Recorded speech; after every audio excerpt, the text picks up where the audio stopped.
All right, deep networks at last, hooray.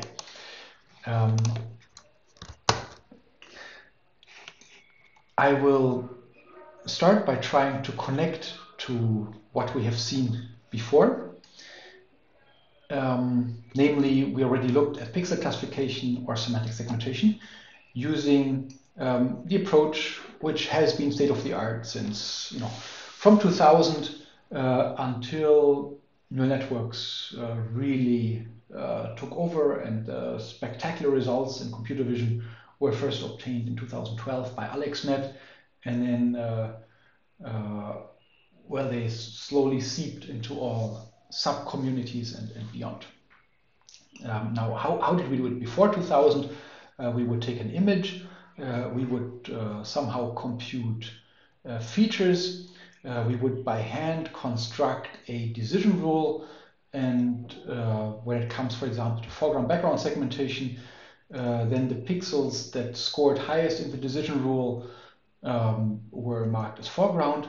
So in a sense, the classifier, if you like, was just a threshold on a carefully designed threshold, or an image which was the result of a carefully designed pipeline. Then in the 2000s, machine learning made its way here, and what happened was that we take an image, we put it into a filter bank, we get lots of images that somehow summarize local context, and then all of these images, so at one pixel, let's say at this pixel location here, we now have many responses. They are collected into one vector. So they are, here in this example, I have 6 images. So that means my original pixel becomes a point in 6-dimensional space. And then in this here 6-dimensional feature space, we would train a decision boundary given training examples, which would allow us to make the decision foreground or background. I took these images because you've seen them on a slide before, I think last week.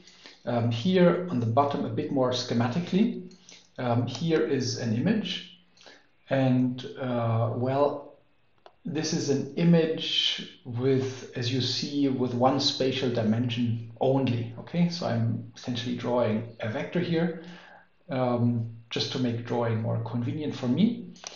I put this image into a filter bank, and I produce a bunch of features. So let's say the dimensionality of this vector here would be number of pixels times 1. And here for these features, this would be a number of pixels times, let's say, capital K, if I have K channels here. And in our in the exercise that you did using elastic, K was maybe of the order of 10 or 20, depending on how many features you selected. Then this feature vector goes into a shallow classifier, such as a support vector machine or a random forest, and gives us an output for each pixel. In case of foreground-background segmentation, this output would just be a single bit, 0, 1 for background or foreground. It can also be several classes, or it can be a number for each pixel. But I've represented this as, again, I've given one vector here, just as I did for the input. So I consider this again as an image. And this image would show me semantic segmentation. So one class for each pixel. So far, so good.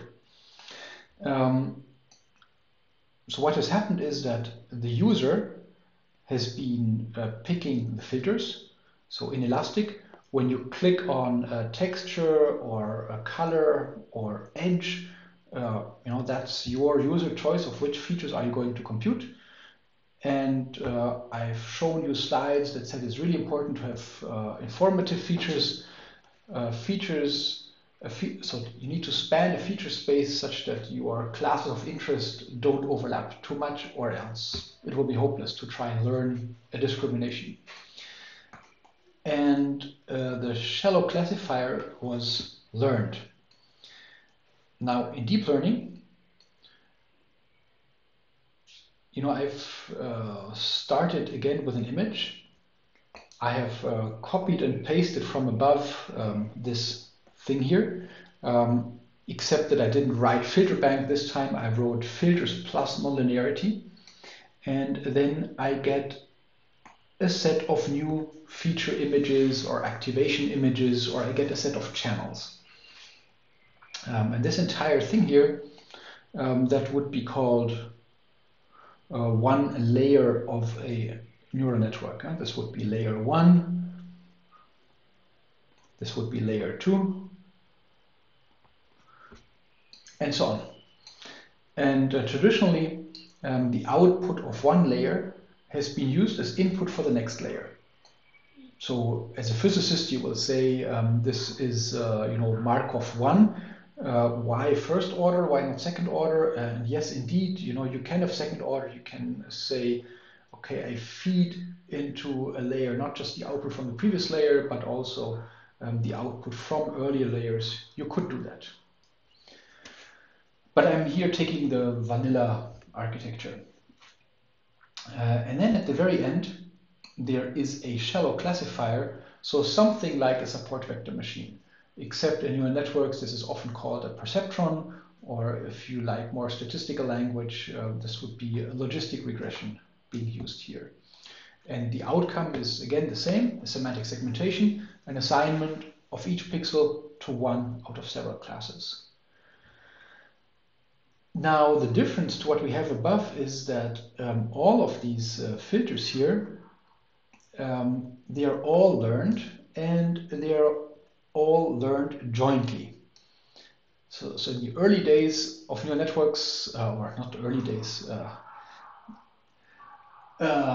before 2012, it was too expensive to train all these filters jointly, and then people would come up schemes where they would first train this, and then train that, and then train that, and so on. But thanks to modern hardware, it's just possible to learn these jointly. So this is the really elegant and powerful idea that you can not use filters or features selected by a human designer, but you can let the system learn the filters or the features that will best serve its purpose. This is the really powerful idea.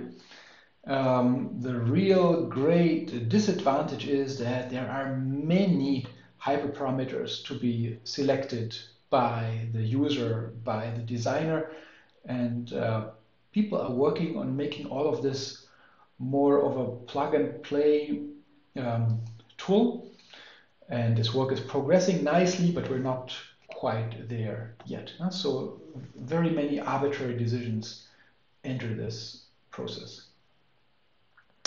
Good. So let's take a closer look at one of these building blocks, at one of these layers. So I previously said that this is the number of pixels here. This is the number of features. I call them K. I've written this here as a capital X L-1. I've used this here as an index for the layer, and I've written a capital X to indicate that this is really a tensor. So if I have capital K images, then it would be a tensor with 3 dimensions. Depending on the specific type of data you work with, it can even be more dimensions.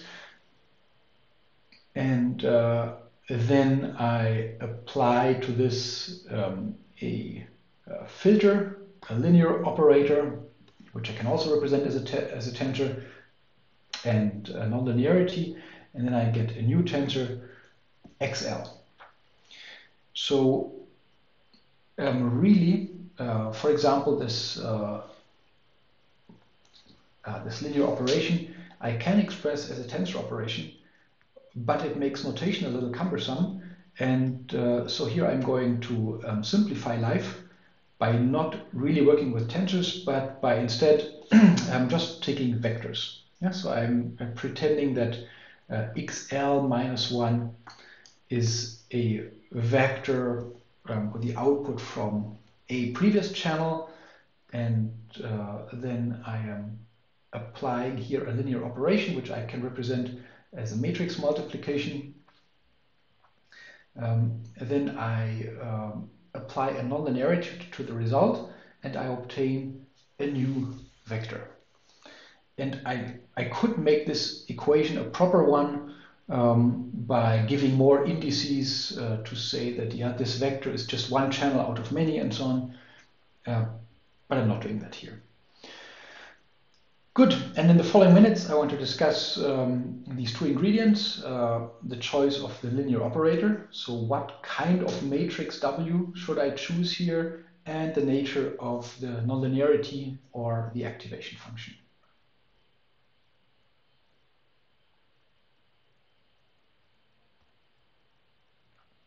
So first, choice of the linear operator.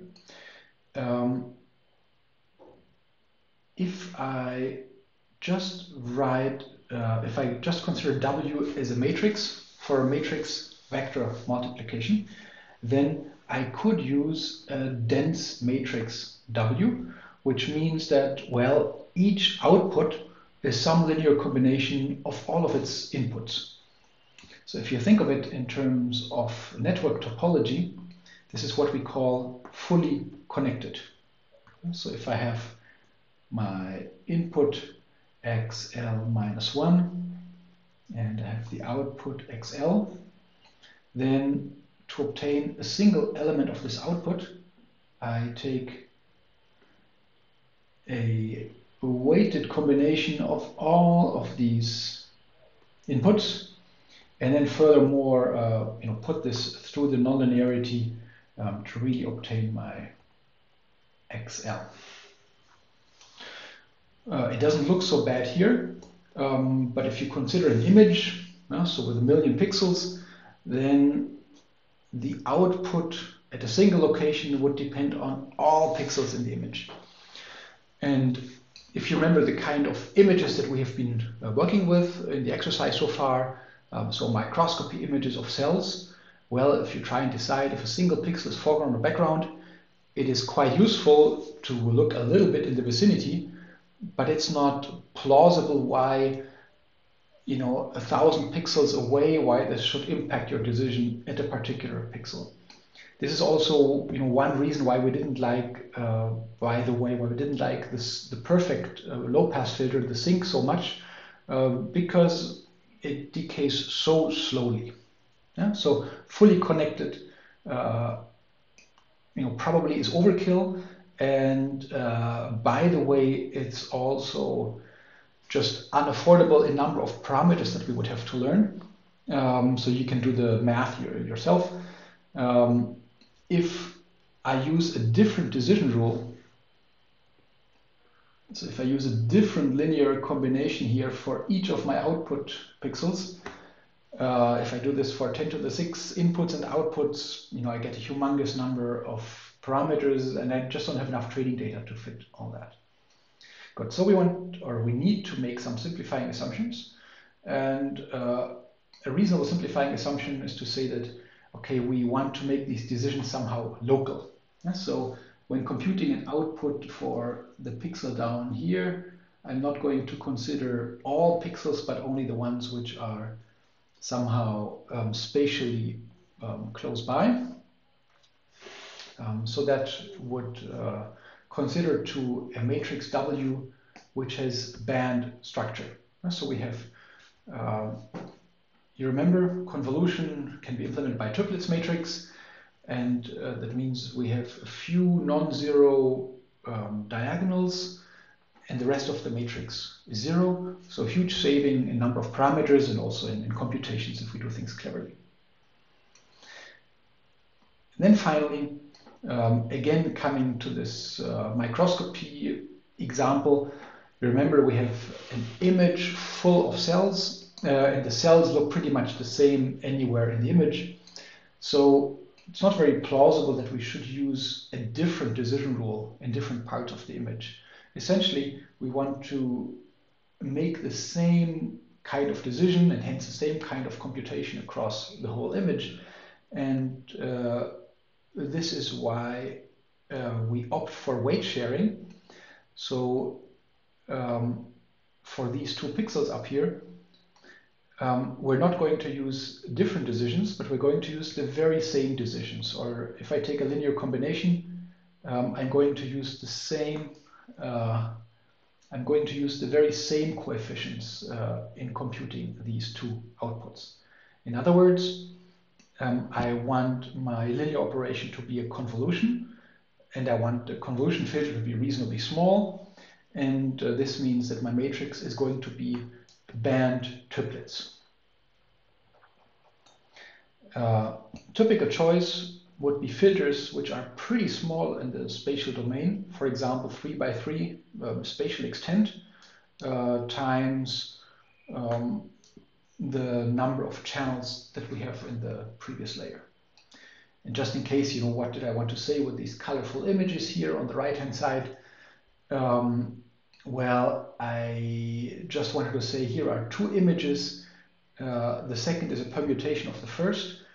And what I wanted to highlight is that, yes, in the images that we deal with in our real world, there is a lot of structure, and hence it makes sense to take local operations and to make these the same. Okay.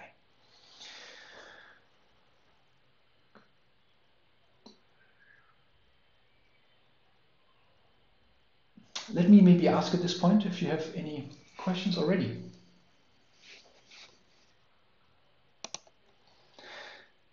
So I'm giving you an example here. Previously I sketched images as vectors, and now I want to make it a bit more spatial. So I'm sketching here on the left-hand side what we have in layer L-1. So for example, this could be a stack of 32 feature maps or channels. Each of these is an image with dimensions of 256 by 256. So I get a stack of images essentially. And now I want to apply this linear operation. And I said that a typical choice are these 3 by 3 by k convolution filters. And I tried to draw 2 of them here roughly to scale, one in green and one in red. So you remember how convolution works. We take these observations here, 256 by 256, we take here in this vicinity, we take 3 by 3 by 32 observations. We multiply them with the 3 by 3 by 32 filter coefficients, and we store the result at 1 pixel in, I'm not sure you can see the green here on the right hand side. I tried to draw 1 green frame to say that what we've computed here is going to be 1 result pixel in the green image. And now, because we are convolutional, I'm going to use the identical filter mask here. And, well, sorry for this jumping. It's not what I intended. Let me try again. I'm trying to copy this. And let's see. All right, more or less. For example, if I now apply it here to the very top left of my image, I will obtain the result which is going to be mapped to the top left output pixel. So we use, because it's convolution, we use the same filter coefficients across the image, and that gives us the green output image. Now we're going to use a different set of coefficients, here shown in red, and apply them throughout this stack of images, and these outputs taken together will give me the red image. Yeah, so here I've symbolized 2 out of the, in this case, 64 different filters that we're going to use, because here I had 32 channels and I wanted to obtain 64 channels. This sometimes happens in your networks, that you say, okay, I have a few channels, but now I'm looking for different aspects or different views on the same data, so I'm going to increase the number of channels. So what are the number of parameters that we have? Number of parameters would be 3 by 3 by 32. That's the number of coefficients in one filter, and in this case times 64, because I'm producing 64 output channels here. And well, considering with how many millions of pixels we're dealing with, this is actually a fairly small number of parameters that we need to learn here. Well, that was the very point of making these assumptions, that we are going to use small filters, and we're going to use, we're going to use convolutional filters. All right. Any questions about that?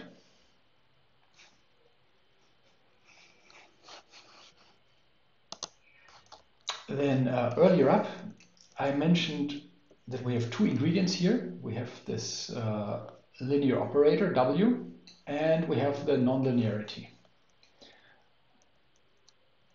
Why do we need a nonlinearity at all? Question to you. I'm going to pause the recording. So you correctly said that yes, if we didn't have the nonlinearity, then we would just have multiple linear operations, which all together are a linear operation, and there would be nothing deep about this at all. There are also more elaborate arguments revolving around the function counting theorem that tells us if I have a number of points in feature space, how high dimensional does my feature space, or how high dimensional does this actual distribution of the points need to be, such that I'm going to be able to separate them with a shallow or even a linear classifier in the end. And the function counting theorem tells us that this intrinsic dimension of my point cloud has to be sufficiently high in order for me to be able to make all the decisions that I want to make with just a linear decision boundary in the very end. Those who want to know more about it can read Thomas Cover's brilliant thesis, 1964, and it's eternally valid, or can look at last year's machine learning lecture. Good, so that's why we want to use a nonlinearity. Then which nonlinearity? That is an interesting story. So I'm having here the output, let's say WL XL minus 1, and now we're looking at a single output here, or single output from the previous layer. And now we are going to take a nonlinearity. So sigma of all of that.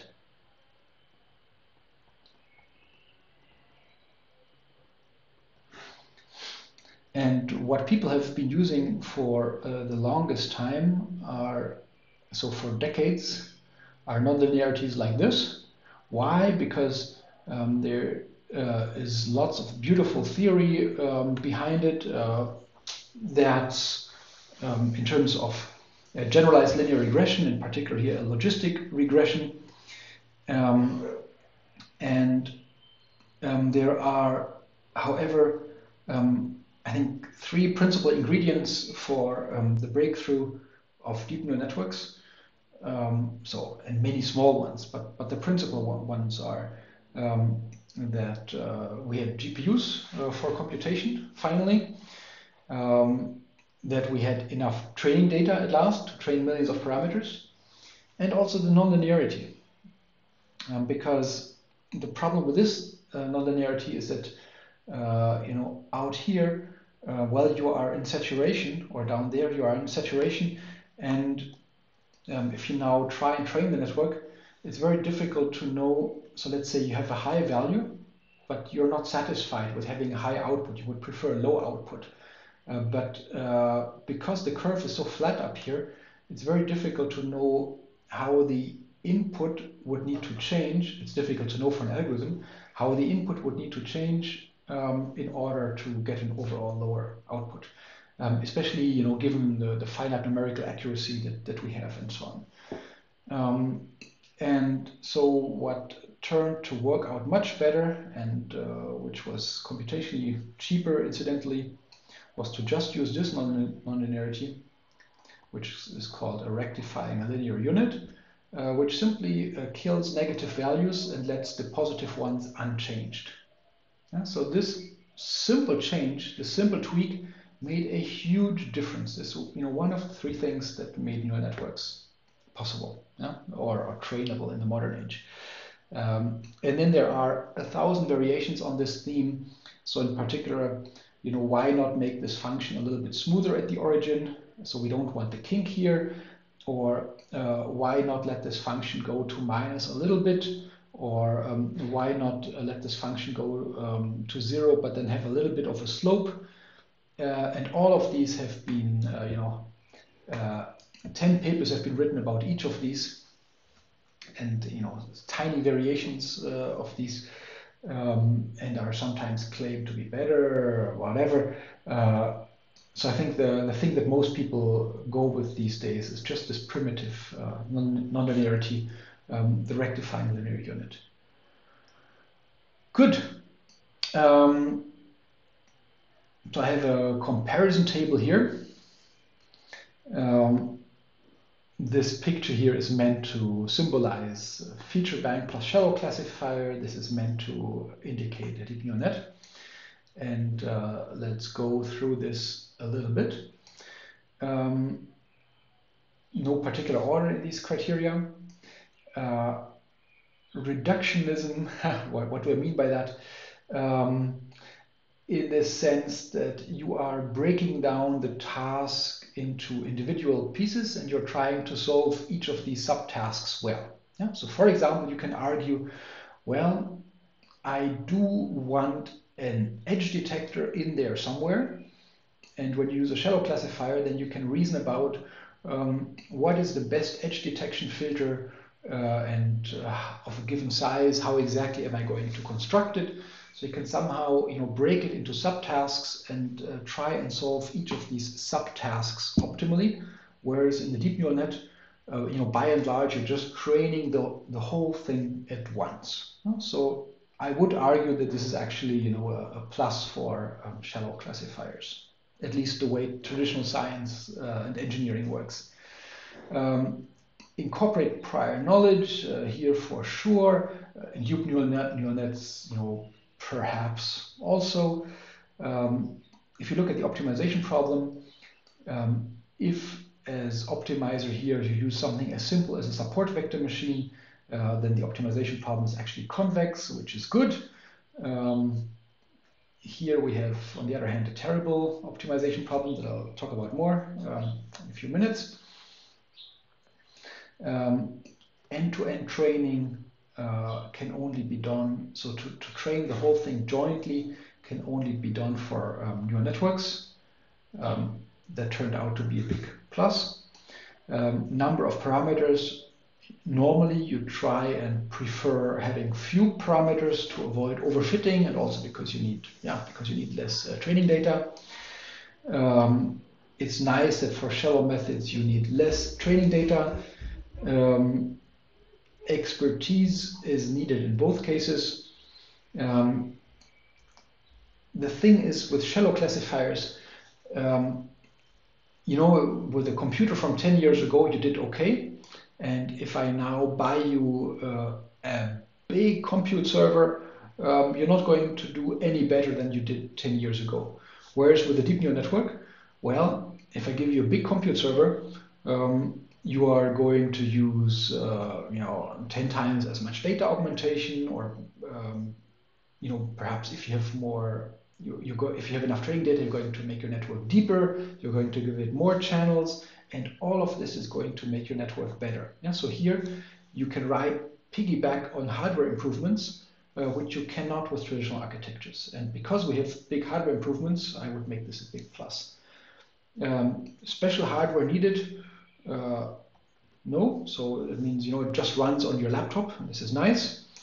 The achievable accuracy for deep neural networks is a different league from what can be done with traditional methods. So taken together, this explains why we have seen this huge surge in popularity in deep neural networks in the last few years. Good. Questions?